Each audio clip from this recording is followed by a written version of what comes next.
Hello everyone, welcome to MVP Vishwakosha. Today we are discussing 20 August 2025 current affairs. In that first point, that is about India's statement on Taiwan. That is, you should know about that is India's statement, recent statement. That India has issued a careful worded diplomatic statement regarding the situation in the Taiwan state following the that is heightened tension between China and Taiwan, and also increased international concern. And also in this context, that China-Taiwan tension, that is China increased its military activities near Taiwan, and also including airspace violation and naval drills. And also for this, some global response from countries like USA, Japan, Australia, and members of European Union have issued a statement urging restraint. And also India's response, that is India maintained a neutral yet principled stance, emphasizing peace, stability, and freedom of navigation in the Indo-Pacific, and also some of that India's in this some of the India's official position in this. The main thing is that is supported for peaceful resolution.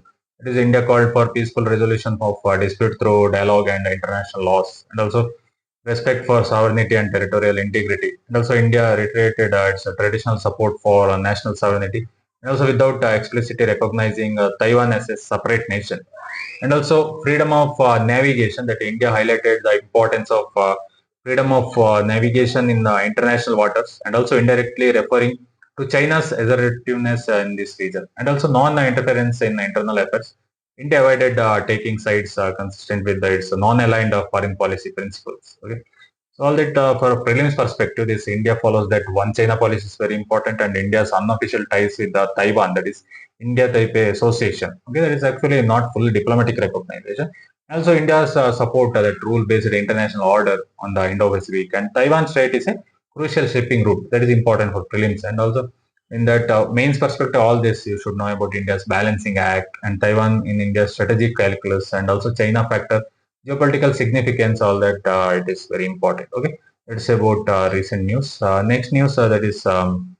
External Affairs Minister S. Jaishankar, that is visit to Russia. In this, that is S. Jaishankar on a 3-day visit. Okay, so co-chairing that 26th India-Russia Intergovernmental Commission on Trade, Economic, Scientific, Technological, and Cultural Cooperation, and holding bilateral talks with Russia's Foreign Ministry, that is Sergei Lavrov. Okay, and also some of the agenda highlight that discussion will cover trade, energy cooperation, the Ukraine conflict, and preparation for President Putin's expected visit to India. And also, Jaishankar will also address India-Russia Business Forum. And also, in a geopolitical backdrop, this visit occurs amid growing tensions with the US, right? And also, which recently double tariff on Indian goods, targeting India's continued purchase of discount Russian crude oil, and also imposed an additional 25% penalty, effective raising tariff 50%. All this prelims perspective, all this 17th IRIGC is important, tariff tension, strategic partnership, emerging development important. And also for mains perspective, that analytical dimensions, that strategic autonomy, energy security, defense and broader cooperation, and geopolitics, diplomatic signaling is very important. Okay. Next news that is about recent news that is involving in PM Modi's meeting with China's Wang Yi, and also plus with External Affairs Minister, that is S. Jaishankar, and NSA ajitdoval. Okay. In that first thing is PM Modi met Chinese that is Foreign Minister Wang Yi, and also Chinese Foreign Minister Wang Yi is visited New Delhi and met PM Narendra Modi, who remarked that the bilateral ties have shown steady progress since his last interaction with the that is China's President Jinping. And also Modi emphasized that stable India-China relations are essential for regional and global peace. Okay, and also during these discussions, India agreed to support China's hosting of the 2027 BRICS summit, and also while China reciprocated for India's 2026 summit, and also Modi also accepted that Jinping's invitation to attend the upcoming SEO summit in Tianjin. Okay, so this thaw in the ties that accompanies actions like resuming direct fights, trade, cultural exchange, and journalist visas, and also while drawing a geopolitical backdrop of increasing US trade pressures, particularly through tariffs. Okay, and also that External Affairs Minister Jaishankar and NSA Dole meet Wang Yi, and also as Jaishankar. That is in this meeting, Jaishankar meet Wang Yi, urging that difference should not morph into disputes, and also emphasizing the necessity of border peace as a foundation for broader bilateral stability. And also it's also understood collaboration, connectivity, trade, and regional security. And so next met with the Ajitdoval, that is 24th round. The special representative dialogue on India-China boundary issue was co-chaired by NSA Ajitdoval, and Wangyi is the on the consensus emerged to work towards early harvest in less contentious border sector as a confidence building measures. An expert group will be set up to facilitate boundary delimitation. And also, Dowell noted that borders have been quite and highlighted improved conditions, while Jaishankar had earlier urged the withdrawal of troops from rare areas to prevent escalation. Okay. So, in this perspective, that is Wang's visit to New Delhi very important, and all that talks, early harvest, and BRICS mutual summit, all that is very important. Okay. Next news that is about recent news concerning that opposition party motion against that is Chief Election Commissioner. Okay, in this that is India bloc collision, or 20 opposition parties have considered filing an impeachment motion against Chief Election Commissioner, that is Gyaneshkumar, citing allegation of bias and irregularities in overseeing elections, especially around the special intensive revision of electoral rolls in Bihar. And also the opposition accused that Chief Election Commissioner of reducing the Election Commission of India to a puppet, undermining its independence and failing to in its constitutional duty to ensure fair and free elections. And also this move against the Chief Election Commissioner follows ongoing controversy over mass deletion of names from the voters list under the SIR, and also which is the opposition claims politically motivated. Okay. So all this constitutional and legal contest, that is Article 324 in that clause 5 of the Constitution, that the Chief Election Commissioner can only be removed on grounds of proved misbehavior or incapacity through the same process as removing a Supreme Court judge. Very important for exam perspective. This is Article 324 clause 5. So the Chief Election Commission and other Election Commissioner Act 2023 details the process, and also the resolution must be passed in both houses of parliament by 2/3 majority of members present and voting, and must be supported by more than 50% of the total membership of the house. And also some unprecedented move such as impeachment motion would be historic. No Chief Election Commission has ever been removed by the process since the Election Commission of inception in 1960. All this is very important for exam perspective. That is India bloc is planning to initiate impeachment motion, and that Article 324 clause 5 and also the 2023 CEC Act. Okay, all that is very important. Next point, that is about Greater Bengaluru Governance Amendment Bill 2025. So in this, Karnataka Assembly approved the Greater Bengaluru Governance Amendment Bill 2025, which clarifies that Greater Bengaluru Authority will not interference in the functioning of municipal corporation. And also this moves reinforces the principles enshrined in the 74th Amendment Act of the Constitution. And also ensuring the mayors and corporates retains autonomy, and also over taxation, finance, reservation, and elections. Okay. So all this that amendment aims to avoid future dispute and preserve local governance. Okay. In this background, that actually original bill is 2024, in that Greater Bengaluru Governance Bill 2024, passed in March 2025, proposed restructuring Bengaluru's governance by replacing the Brihat Bengaluru Mahanagara Palike with multiple city corporation and creating an apex body, that is Greater Bengaluru Authority, chaired by Chief Minister for Metropolitan Coordination. Okay, all this Greater Bengaluru Authority officially came into existence that 15 May 2025, making a key step in implementation. However, BBMP continues to function during the transition. Very important for amendment, all that, and also purpose, clarify that the Greater Bengaluru Authority, okay, and also that that is not encroached on municipal affairs as per 74th Amendment, and also maintenance of autonomy for elected municipal bodies. All this federalism, decentralization, institutional clarity, democratic accountability, policy signaling is very important. Okay. Next news that is about periodic labor force survey. Okay, that is recent highlights from periodic labor force survey, that is improved jobless rate. Okay, that is as per latest periodic labor force survey monthly bulletin, India's unemployment rate has dropped to 5.2% in July 2025, down from 5.6% in June 2025. This signals a modest recovery in employment, and also some regional youth unemployment concern.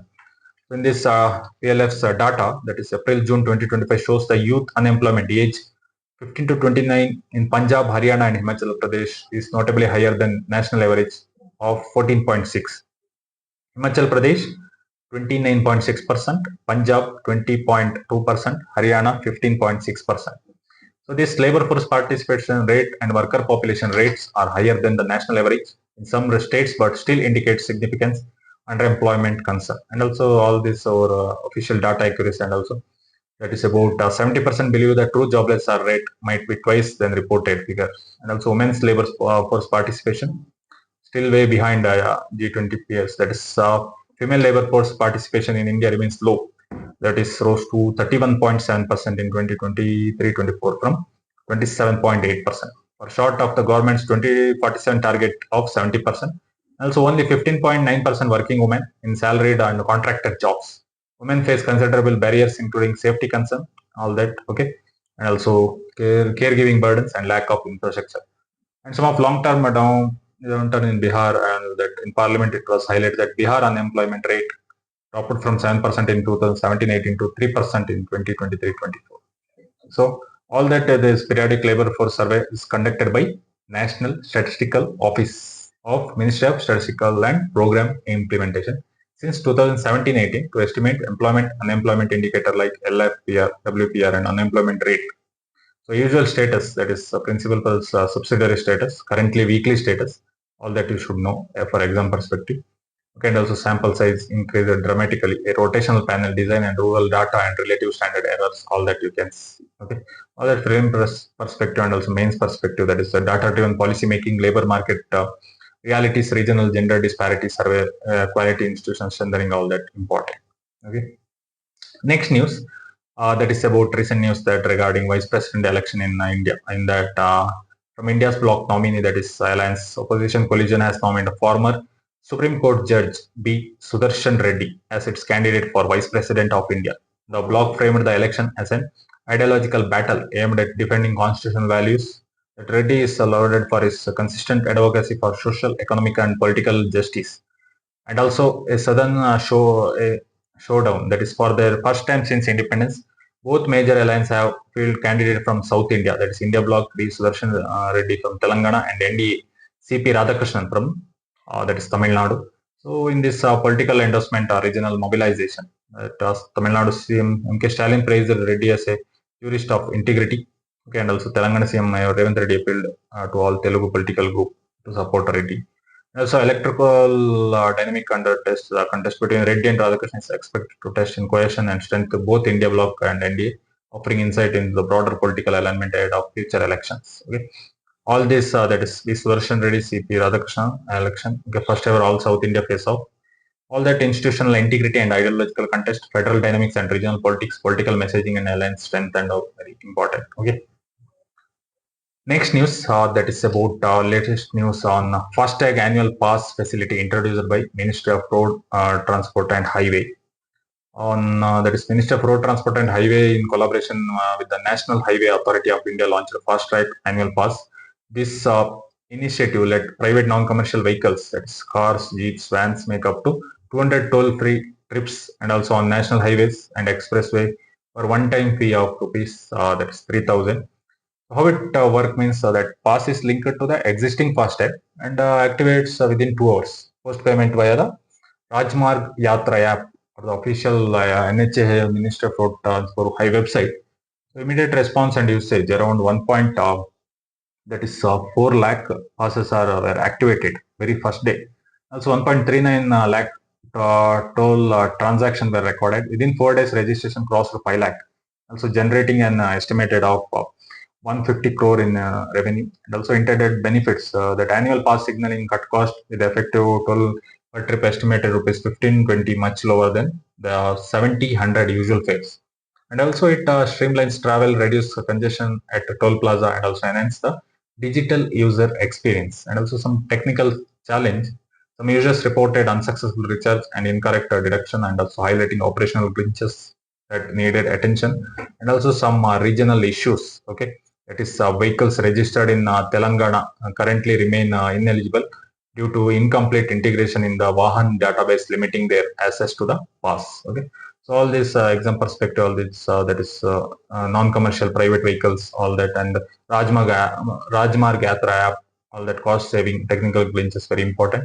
And also ease of living and digital public infrastructure, physical efficiency and cost governance, and operational challenge and policy rollout, and policy integration and equity and inclusive in transport policy is very important. Okay. Next news that is related to news on heavy rains across India. So you know, right, widespread heavy rainfall. That is that is Kashmir cloudburst and flash flood, Kiswar, you know, right, recently, and flash flood in Uttarakhand, Dareli, and severe floods, landslides in Kashmir region. Massive rains in Kashmir triggered landslides and floods, resulting in 60 deaths plus 100 missing. Affected pilgrims in Himalayan zones, including those en route to Macheli Mata Shrine. And also Mumbai and Maharashtra urban flooding disruption. Mumbai, as always, that billows under record monsoon rain leading to serious disruptions. Mumbai, wettest month in recent years with over that is 1000.8 mm recorded in August alone. So ongoing red alerts, suspension of local trains, flight delays, massive evacuation, over 780 passengers rescued and reported fatalities. So Maharashtra overall state heavy rains. Okay, all that. Also protected regions in Himachal Pradesh, also Kullu district cloudburst, and also vast area shops, bridge, and all. Okay, temple and also approach. Okay, and also Uttarakhand deviation, also Uttarkashi, or 400 roads blocked.